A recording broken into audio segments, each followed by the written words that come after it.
Hey gang, Dennis Tubbergen here with another market update. This is for the week of January 7, 2019.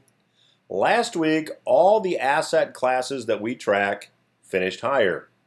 Stocks were higher, precious metals were higher, and the long-term U.S. Treasury bond also finished higher. Precious metals, in the form of gold and silver, both of those sub-asset classes finished higher. Gold rose 0.3%, silver rose just more than 2%, and the yield on the 30-year U.S. Treasury bond dropped from 3.04% to 2.98%. This week, though, on the market update, we want to focus on stocks because stocks rallied again last week, and you can see from the chart in front of you that this is the second consecutive week that stocks rallied. The chart that you see in front of you is a weekly price chart of the S&P 500. Every red bar on the chart represents a week that the market finished down for the week.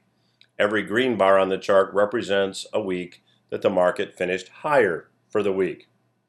Now, despite the fact that the major U.S. indices, as measured by the Dow Jones Industrial Average and the S&P 500, rebounded about 4% over the past couple weeks, we believe that this may be a textbook sucker's rally. A sucker's rally, by definition, is a rally that occurs during a downtrend. You might call it a counter-trend rally, and it lures folks back into the stock market before the decline resumes. Now, if you take a look at this chart in front of you, you see that we've drawn a long-term trend line from the bottom left-hand side of the chart to the top right. And the years you see posted across the bottom of the chart will show you that this uptrend line starts in March of 2009 when the market bottomed after the financial crisis.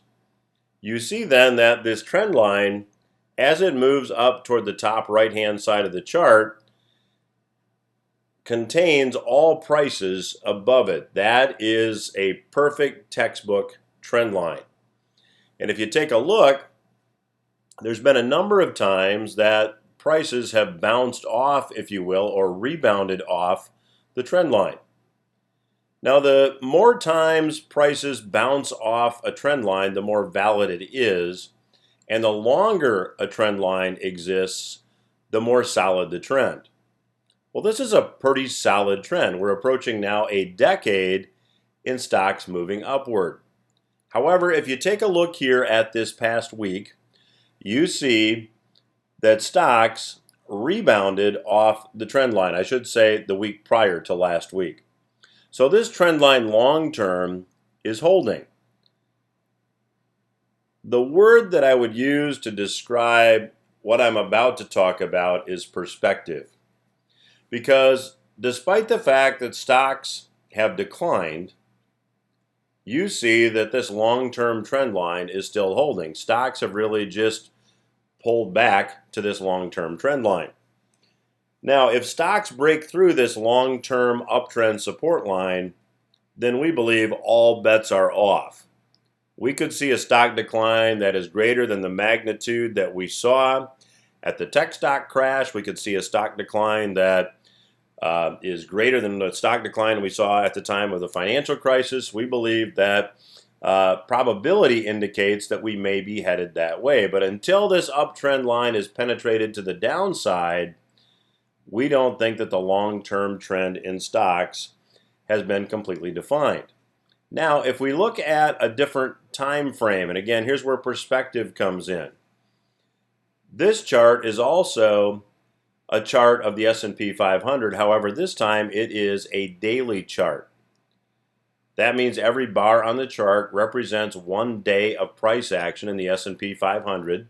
And again, the red bars represent days that the market went down. The green bars represent days that the market went higher. If you look at this trend line, you'll see that again, it's a pretty valid trend line starting early in 2016 and continuing through late 2018, about 2.5 years. So again, a valid trend line. And this is an uptrend line within another uptrend line. Now, if you take a look at this uptrend line, you can see that it was penetrated to the downside here about the 1st of October, when the volatility in stocks really started. You then see that stocks rebounded up to that trend line, but couldn't penetrate it again to the upside. Since that time, stocks have declined.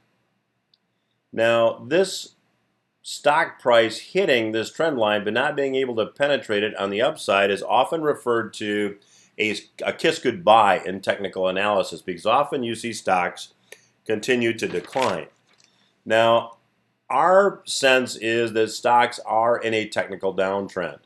The next thing we'll be looking for is this long-term trend line to pop this chart back up to be penetrated to the downside. If that happens, we think we could see stocks drop significantly. The next area of support would be here in the 2,000 range, maybe the 1,800 range, but more likely down here in the 1,000 range on the S&P 500. That's a significant decline from here. And when you take a look at price-earnings ratios and you take a look at market capitalization as compared to gross domestic product, and you look at a lot of other fundamental valuations, it would seem the fundamentals do back up stock prices declining. So moving ahead from here, you want to be cautious.